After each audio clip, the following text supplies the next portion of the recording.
YTN 라디오 신율의 뉴스 정면 승부.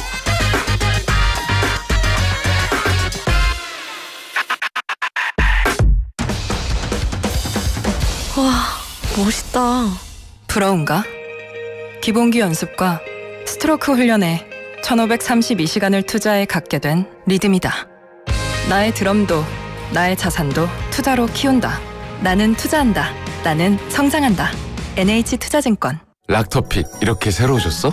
건강하고 씩씩하게. 아이들도 락토핏. 혈당 케어 힘드시죠? 부모님도 락토핏 당케어. 우리 가족 장 건강엔 새로워진 락토핏. 우리 가족 맞춤 락토핏. 건강 건강기능식품입니다. 좌우로정렬 2588 요즘 안전하고 괜찮은 대리운전 찾기 힘드시죠? 묻지도 말고 따지지도 말고 2588을 불러보세요. 소연이가 2588 추천드린답니다. 좌우로정렬 2588 응답하라 2588. 건강한 나의 내일. 행복한 나의 내일. 빛나는 나의 내일. 나의 내일. 건강한 매일. 건강한 내일을 여는 글로벌 헬스케어 기업 휴원스. 대한민국 대표 트렌치 코리아 트렌치. 식품, 주방, 욕실, 조경, 토목, 건축 트렌치. 전 세계 유명 트렌치를 한눈에 설계에서 시공까지 기술력으로 인정받는 대한민국 트렌치 코리아 트렌치. 코리아 트렌치. 코리아 트렌치.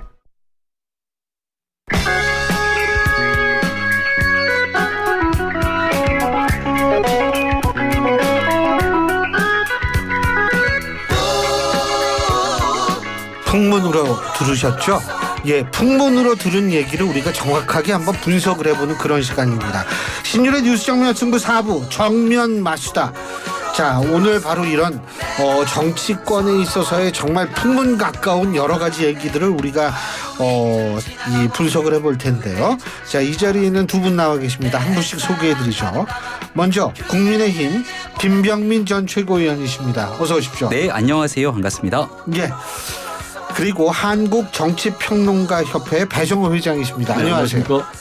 저는 이 시그널 이 풍문으로 들어서 이걸 딱 보니까 그거 제목이 뭐더라? 최민식 배우님 나오시는 그 범죄와의 전쟁. 범죄와의 전쟁. 그거 딱 생각이 나는 거예요. 이 음악이 딱 나오면서 네. 쫙 이 나쁜 놈들 전성시대라고. 그렇죠. 이게 쫙 걸어가는 이 장면이 딱 떠오르는데.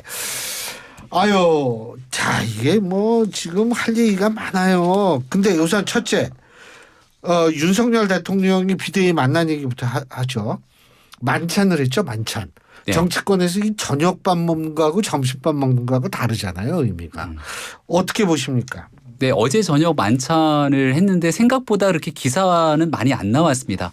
나왔는데 제가 관심이 없는 건지 모르겠습니다만 초기에 당 지도부와 대통령과의 만찬이 있으면 어떤 밥을 먹었는지 그 안에 무슨 얘기가 있었는지 초미의 관심사일 텐데 현재 이제 관리형 지도부 비대위다 보니까 그 관심들이 조금 많이 떨어져 있는 것이 아닌가 싶고 또 나왔던 메시지들도 특별하게 큰 문제 없이 관리형의 메시지들이 많이 나온 것 같아요.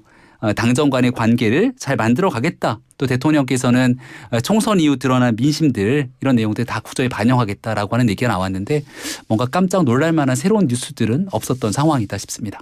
근데 그 얘기하니까 제가 여쭤보고 싶은 게 대통령 실 직무 거기 가서 용산 가서 밥 먹어 보셨죠? 용산도 먹어봤고 어제는 관저더라고요. 관저도 가서 먹어봤고. 예. 그럼 맛이 어때요?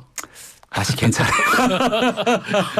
메뉴가 뭐가 나오는 것 같다. 아니요. 음식을 잘하면 메뉴와 상관없이 다 맛있어요. 그게 진짜 저거죠. 관저에 갔을 때는 꽤 소박하게 나왔던 걸로 기억합니다. 네. 아니 갑자기 그게 궁금해져가지고. 제가 볼 때는 어제 안 가봤습니다만 메뉴가 잘 나왔을 것 같아요. 왜냐하면 지금 비대위가 잘 먹고 힘내라고. 아니 그거보다 지금 비대위가 굉장히 중요합니다. 예. 왜냐하면은 자칫 잘못하면은 권력 누수 현상이 아주 심각해지거든요. 총선 참패했는데 3년이나 남았는데 지금 여론의 지지율도 안 좋고 그래서 당마저 등을 돌리면 실제로 뭐 역대 정권 보면 위기 상황에 오면 쫓아내버리잖아요. 그래서 탈당을 요구하고 탈당한 대통령이 실제로 많이 있었잖아요. 김대중 뭐 YS 노무현.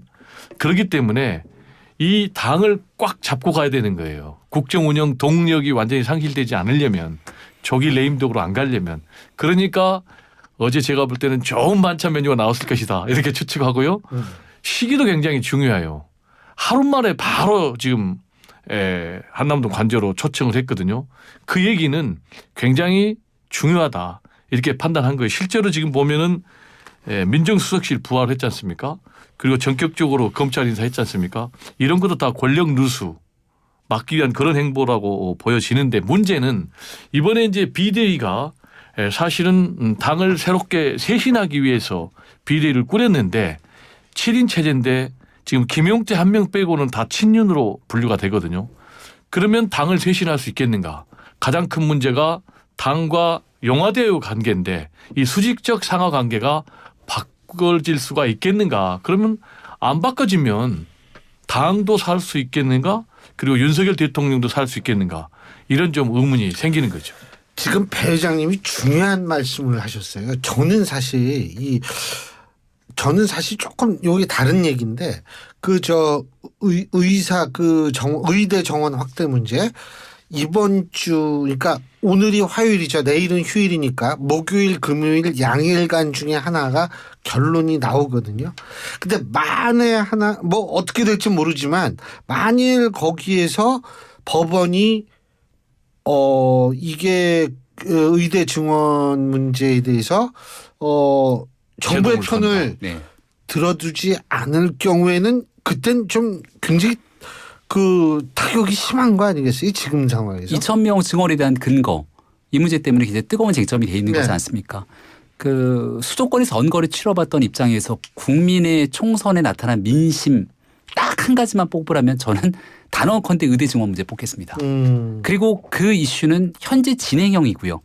제가 나온 모교의 의료원 같은 경우 이 경희의료원 같은 경우는 지금 현재 상황이 워낙 심각하다는 게 뉴스를 통해서도 알려지고 있잖아요. 아니, 지금 다 심각해요. 네, 뭐 그 대학만의 문제는 아니겠습니다만은 이 상황에 대한 결과론적으로 의대 증원을 통한 의료개혁 필요하지만 결국은 이 문제를 얼마나 슬기롭게 관리할 수 있을지에 대한 관리 능력이 정부를 향해 국민들이 보고 있는 지점이고 여기에 대한 관리가 제대로 되지 않았을 경우에 나타나는 그 폐해는 국민의 몫으로 돌아갑니다. 그래서 어제 비대위가 만약 대통령과 만나서 가감없이 총선 민심을 전달했다면 이 이슈를 같이 한번 얘기를 좀 나와서 어떤 얘기가 오갔을까.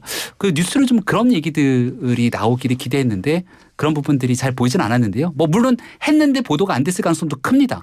그래서 지금부터 민생 외치고 있는 과정에 가장 꼭 풀어야 되는 제일 우선순위를 앞에 둔다면 다른 문제보다 이 문제에 최종적인 역량들이 좀 집중해야 된다는 얘기를 꼭 드리고 싶네요. 그게 저는 굉장히 중요한 모멘텀이 되지 않을까라는 생각은 사실 합니다. 그래서 이게 아까 배 회장님이 그 말씀하셔가지고 좀 그런 생각을 해봤는데 참고로 그 배 회장님 말씀 주신 내용 중에 네. 비대위 쇄신 얘기하셨는데 네. 이 쇄신형 비대위는 아닙니다.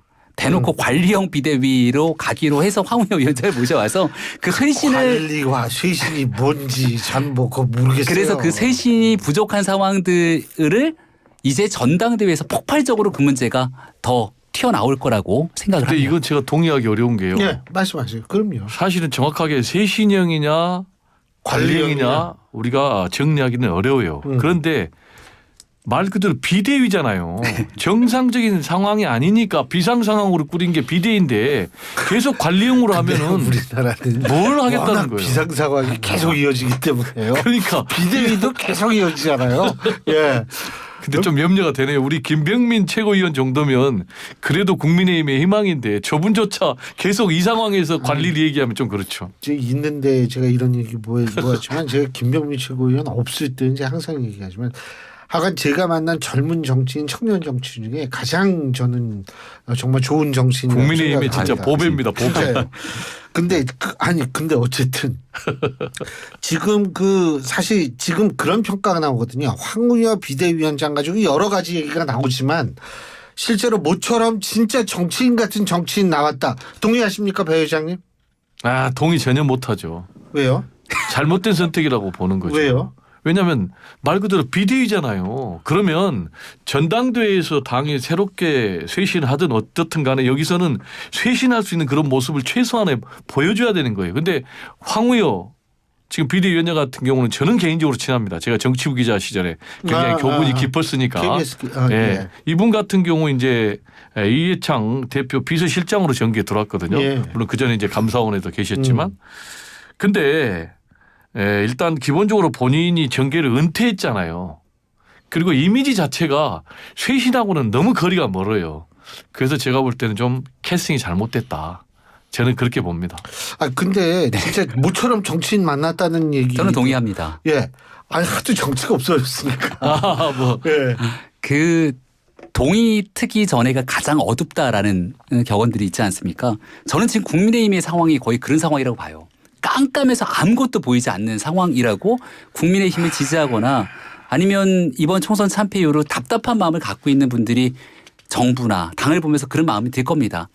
근데 전당대회에서 황우여 위원장의 역할이 보통 정치인들은 자기가 주인공이 되고 싶어 하거든요. 본인이 주인공이 되고 싶어서 뭘 하는 순간 더 망가지게 되는데 일단 황우여 비대위원장은 도대체 뭘 하려고 하는 건지에 대해서 사람들마다 해석이 분분해요. 그러니까 정치인이죠. 그래서 정치를 하고 있다는 게 이분이 특정인을 염두에 두고 있는 건가 아니면은 정치 그렇게 해야 돼요. 뭔지를 모르게 가면서 근데 마지막 순간에 보니까 결국은 시간을 조금씩 벌어가고 있더라고요. 뭘 급하게 움직이지 않고 결국 황우여 비대위원장이 당이 받아야 될 모든 욕받이를 아마 본인이 하시는 거라고 저는 생각이 되는데 결과론적으로 전당대회 룰 개정부터 시작되는 전당대회판을 예쁘게 깔아주는 역할만 해줄 수만 있다면 진짜 어당팔의 진면목을 가져갈 수도 있겠다는 생각이 들어서 전당대회 룰 개정과 시기의 문제 그 만든 전당대회에 어떤 선수들이 나오게 만드는지 이제 여기에 최종적인 황우여 비대위원장의 어당팔이 맞는지가 달려있다고 보겠죠. 야, 지금 어떤 선수들이 나오는지. 근데 한동훈 전 비대위원장이 뭐 도서관에서 책도 읽고 그러니까 또 우리 김근식 교수께서는 난 책은 집에서 읽는데. 어떻게 보십니까? 그러니까요. 독서하려면은 뭐 집에서 하든지 아니면 뭐 조용한 곳에서 해야 되는데 대중도서관에서 지금 독서를 하는 모습이 포착이 됐으니까. 근데 뭐 요새는요. 카페에서 일하는 분들 많아요. 네, 그건 이제 신세대죠 뭐. 2030. 그래서 일단은 뭐 제가 볼 때는 노출령이고 무엇을 위한 노출령이냐. 뭐 전대 출마하겠다는 거죠. 당권 도전하겠다는 거죠. 그러면 당권 도전 왜 하느냐. 지금 당 대표 안 하면 본인이 이 정계에 복귀할 기회가 없다. 무대가 없다. 저도 그렇게 봅니다. 왜냐하면 이번에 전당대회에 나가서 본인이 당선만 되면 당대표잖아요. 전국의 중심 설 수 있잖아요. 그런데 이번에 본인이 안 나가게 된다. 그러면은 기회가 재보궐선거 그다음에 지방선거거든요. 근데 재보궐선거는 어디가 생길지 알 수가 없어요. 불확실하잖아요. 두 번째. 그 지역구에 나가서 당선된다는 보장이 없어요. 너무 위험한 거예요. 그러면 지금 뭐 여론조사를 보면 압도적으로 이기거든요. 특히 이제 국민의힘 지지층에서. 그러면 지금 100% 당원의 룰이 이 규정이 안 바뀌어도 본인이 이기고 7대 3으로 바뀌어도 대중적 지지도가 있으니까 자기가 이긴다. 이런 판단하면 무조건 제가 볼 때는 나간다. 그런데 그러니까 어떻게 해도 이긴다 이 말씀이시잖아요. 뭐 가능성이 잠깐만요. 근데 이제 시기의 문제가 가장 중요해요. 빨리 하면 명분은 없어요. 근데 제가 볼 때는 지금 한동훈 전 비대위원장의 행보를 보면 빨리 해도 무조건 나갈 것 같아요. 지금 행보를 보면 본인이 승부를 던진 것 같아요. 그런데 이제 문제는 여기서 유일한 변수가 과연 윤석열 대통령이 어떻게 움직일 거냐. 그리고 한동훈 전 비대위원장을 낙선시키기 위해서 움직일 경우에 이 힘이 과연 자기의 힘보다 더 클 것인가. 그럼에도 불구하고 저는 무조건 승부수 던질 것 같습니다. 어떻게 보세요? 김경민 씨고요. 나올 가능성이 좀 더 높다고 봅니다. 시종일관 저는 한동훈 위원장의 출마 여부는 당과 대통령실 정부의 변화에 달려 있다. 만약에 총선 참패 이후에 대대적인 대혁신으로 매일같이 뉴스가 쏟아나온다고 한번 생각을 해보세요. 대통령실에 이런 사람이 들어왔어? 이렇게 변하네? 당이 완전히 혁신을 갖추고 있는 비대위원장이 와서 완전히 뿌리부터 뜯어고치네라고 하면 모든 뉴스를 국민의힘이 가져갑니다. 한동훈 위원장 뉴스가 설 근간이 없겠죠. 어저께 비상대책위원회님 당의 지도부입니다. 대통령과의 만남이 있었는데 배종호 교수님 혹시 기억나는 기사 있으십니까? 없죠. 없죠. 밥 먹는 거. 언론은 아주 정확합니다. 저 솔직히 어제 저녁 먹었는지도 몰랐어요. 뉴스가 어디를 가냐면 한동훈 위원장이 어디서 뭐 하고 있지? 맞아요. 이렇게 뉴스가 가잖아요. 그리고 여론조사에서 잡혀요. 그러면 한동훈 위원장에 대한 개인 팬덤이라고 얘기하는 사람들도 있습니다만 제가 그래도 보수층들과의 접점이 꽤 많은 정치인 아니겠습니까? 보수 정당이 몸을 담고 있으니까 너무 걱정들을 많이 해요. 이 상황으로 어떡하지? 갈 길을 좀 헤맸다라고 갈 길 잃어버렸다라고 표현해도 과언이 아닐 정도의 상황이 돼버린 것 같습니다. 근데 누군가가 나타나서 이 갈 길을 잃어버린 것처럼 있게 되는 보수 정당이 좀 희망을 줬으면 좋겠다. 그 희망은 변화를 상징하거든요. 자기 희생도 수반이 돼야 되고 그렇게 든든하게 누군가가 좀 결집을 해서 이재명 대표와 민주당이 잘하는 게 아닌데 저 모든 사람들에게 총선 이후에 다 면죄부가 돌아가는 것처럼 만들어진 현 상황을 정리를 좀 해줬으면 좋겠다는 여론들이 있는데 그게 지금 조사 결과를 보면 한동훈 위원장이 몰리고 있다는 생각이 주기 어렵거든요. 그래서 일단은 한동훈 위원장이 나오고 안 나오고 여기는 앞서 얘기했던 당과 정부의 변화에 달려있다고 하는데 그걸 못하고 있으니까 한동훈 위원장에 쏠리고 있는데 절대 나쁜 게 아닙니다. 이 상황을 보고 각성하고 얼만큼 더 국민 눈높이에 맞춰서 쇄신해야 되는지 이걸 지금 정부와 당이 뼈저리게 느껴야 돼요. 그리고 그 추미애 당선인이 뭐 국회의장 물론 안 될 수도 있어요. 의원식 의원이 될 수도 있죠. 근데 좀 이렇게 막 정리하는 정리를 한 건지 자신이 할 텐지 우리가 알 수는 없지만 이게 보는 사람이면 좀 어떻게 하다. 박찬대 신임 원내대표도 찬반 투표로 되고 어떻게 보세요? 이런 상황. 일단 뭐 국민 모두가 이재명 대표의 영향력이 막강하다. 이런 거는 다 느끼셨을 것 같아요. 근데 저는 이제 의문이 조정식, 정성호 두 사람 하면 이제 친명 중에 친명이거든요. 예.